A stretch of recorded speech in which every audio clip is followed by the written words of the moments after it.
Unlock your potential with the Johari Window. Have you ever wondered how you can better understand yourself and your relationship with others? The Johari Window is used to help people understand their relationship with themselves and others. It is particularly useful in a group setting where individuals seek to improve mutual understanding and relationships. Let's start with the name itself.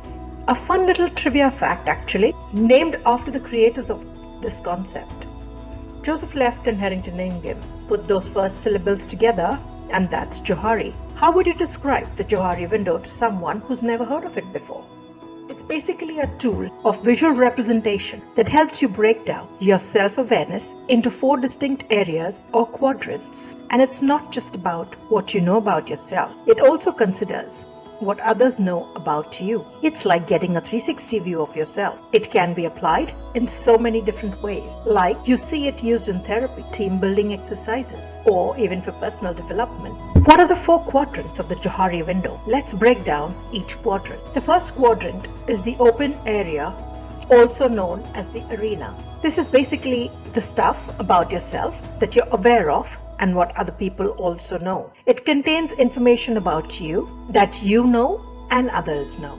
It could include behaviors, skills, attitudes, and other information that is openly shared. For example, if you're a really great artist and everyone knows it, think of it as your public persona, what you openly display to the world. It could be your skills, your personality traits, your values, anything that's out in the open. Next, let's look at the blind area, which is also called the blind spot. This is where it starts to get a little different. The blind spot represents the things about ourselves that other people see, but that we're completely oblivious. It sounds a little scary, but it could also be more your known behavior or personality based, like maybe you interrupt people a lot when they're talking, but you don't even realize you're doing it, or maybe you come across as really intimidating, even though you don't mean to. This space contains information that others know about you, but you are unaware of. Feedback from others helps in reducing this area. That would be good to know though, how you figure out what's in your blind spot. That's where feedback comes in. You should be willing to ask people for their honest opinion about you, and you have to be open to hearing what they have to say, even if it's not always easy to digest. Nobody really enjoys hearing negative things about themselves, but if you can view it as an opportunity for growth, it can be incredibly valuable. Next, let's look at the hidden area, which is also called the facade. This quadrant represents all the things that you know about yourself, but you choose to keep hidden from others. It could be anything: fears, insecurity, past experiences, dream goals, anything that you keep close to your chest for whatever reason. We all have secrets. It's perfectly natural to have parts of yourself that you don't want to share with everyone. The thing to remember is the size of your hidden area.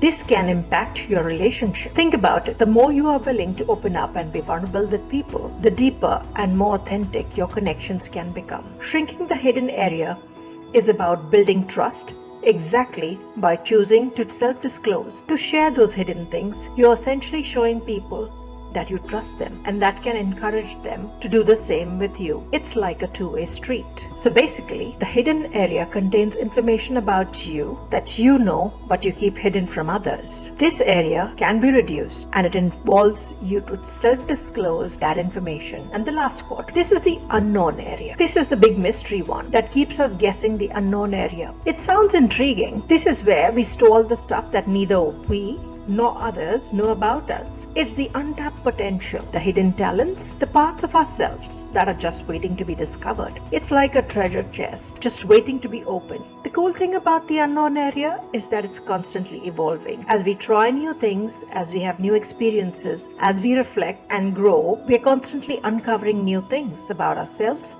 that we never knew existed. How do we tap into this unknown area? How do we unearth those hidden gems? It's all about pushing yourself outside of your comfort zone, trying new things, taking risk, being willing to fail and learn from those failures, and also being open to feedback even if it's unexpected. Why should you use it? What are the benefits of the Johari Window? Johari Window enhances self-awareness and personal development. How can understanding the Johari Window actually benefit someone in their day-to-day life? I think it's one of the biggest benefits is improved communication. The more aware you are of your own strength, weaknesses and blind spots, the better you can communicate with others. You'll be able to express yourself more clearly, you'll be able to listen more effectively, and you'll be able to build stronger relationships. It's not just about self-awareness, it's about how that self-awareness impacts our interactions with other people. And it's not just impersonal relationship either. The Johari window can be incredibly helpful in professional settings too. This can be valuable in the workplace. Imagine a team where everyone is comfortable giving and receiving feedback, where everyone is open to learning and growing. That's a team that's going to be able to communicate effectively, solve problems creatively, and achieve amazing things together. That is a powerful image. How do we use the Johari window? Let's look at the first part, self-reflection. Let's get practical.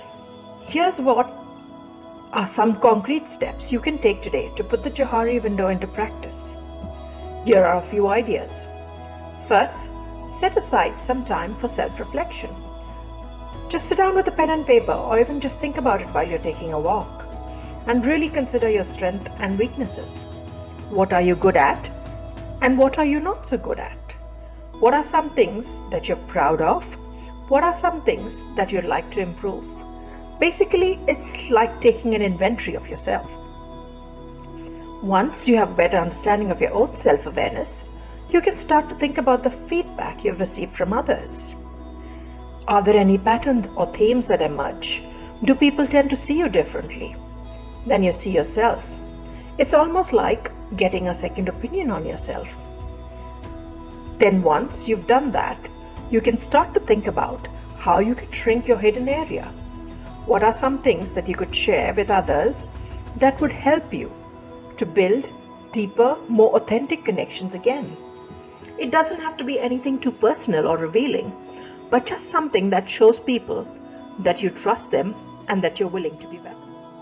The important thing to remember is that the Johari window isn't a one-time exercise.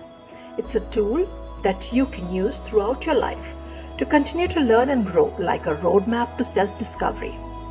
So, as we wrap things up here, I want to leave you with this question.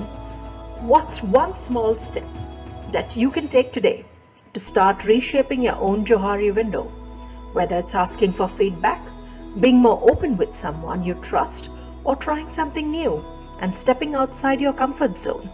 Remember, even the smallest action can have a big impact on your self-awareness and your relationships and keep you growing.